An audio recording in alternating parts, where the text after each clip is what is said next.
you've mastered the basics. You're comfortable with bias and variance, precision and recall, and feature engineering. Now comes the real challenge.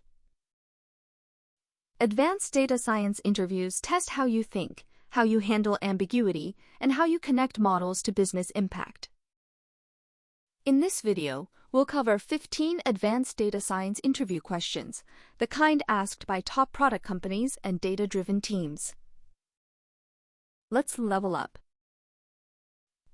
If you missed the previous part, check the link in description/comments. Question 1. How do you handle imbalanced datasets? Imbalanced datasets occur when one class heavily outweighs another.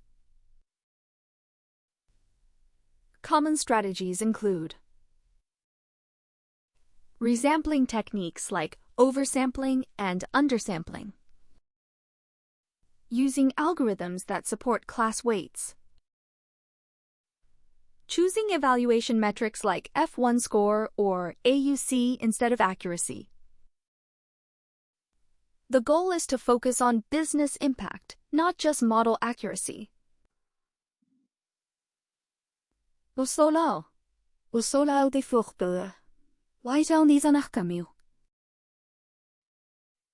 Question 2. Explain AUC-ROC and when accuracy is misleading.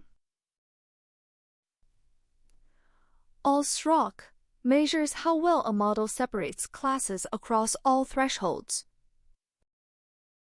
Accuracy becomes misleading when classes are imbalanced.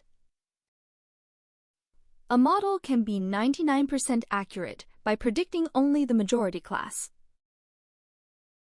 That's why AUC is often preferred in fraud detection and medical diagnosis. Question 3. How do you select the right model for a problem?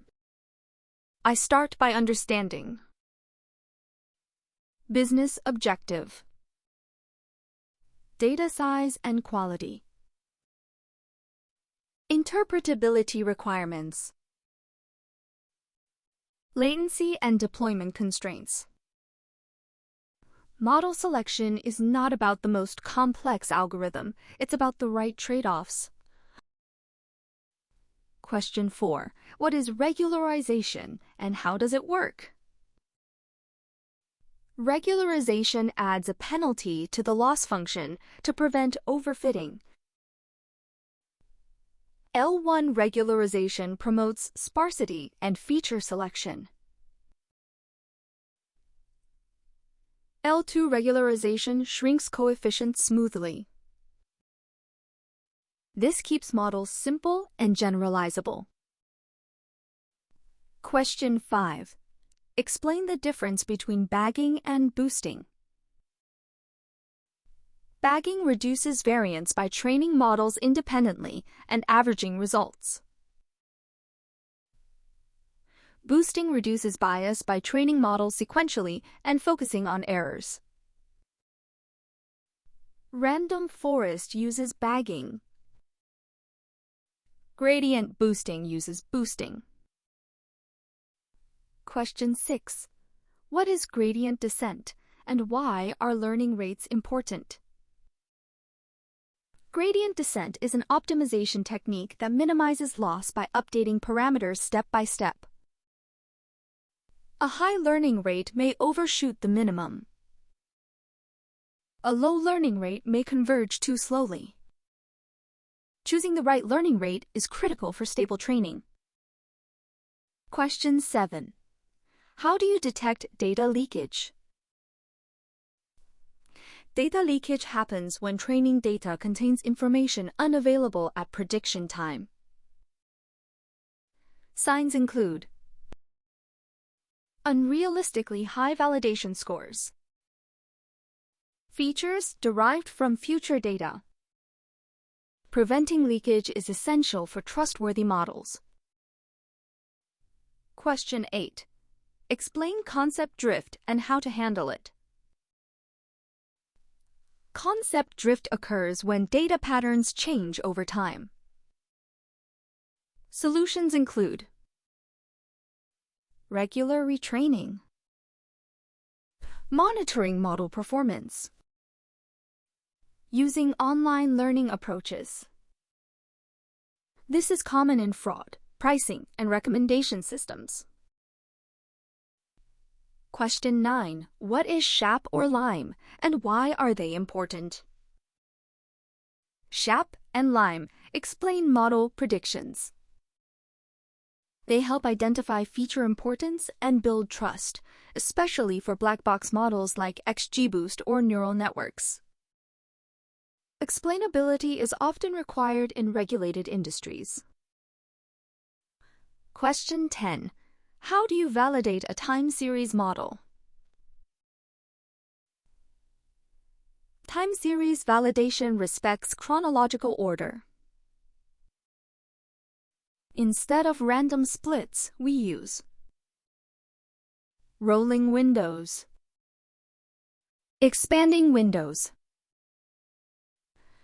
This prevents future information from leaking into training. Question 11. How do you handle high cardinality categorical features?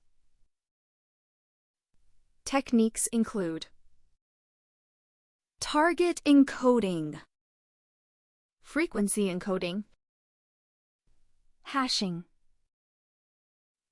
One-hot encoding often becomes inefficient at scale. Question 12. What is the difference between online and batch learning? Batch learning trains models on historical data all at once. Online learning updates models continuously as new data arrives. Real-time systems often require online learning. Question 13. How do you deploy a machine learning model? A typical pipeline includes model training, serialization, API deployment,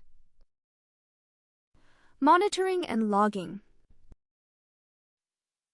Deployment is where data science meets engineering. Question 14. How do you monitor a model in production? I monitor data drift, prediction distribution, performance metrics, latency and failures. Monitoring ensures long-term model reliability. Question 15. Describe a data science project end-to-end. I explain. Business problem. Data collection. Feature engineering. Model selection. Evaluation. Deployment. Business impact. This question tests storytelling and ownership. Advanced data science interviews aren't about memorizing answers. They're about thinking clearly, communicating impact, and making trade-offs. If you want more videos like this, covering real interview scenarios, subscribe to Skills on Cloud. Next up, data science case study interviews explained step by step. See you in the next video.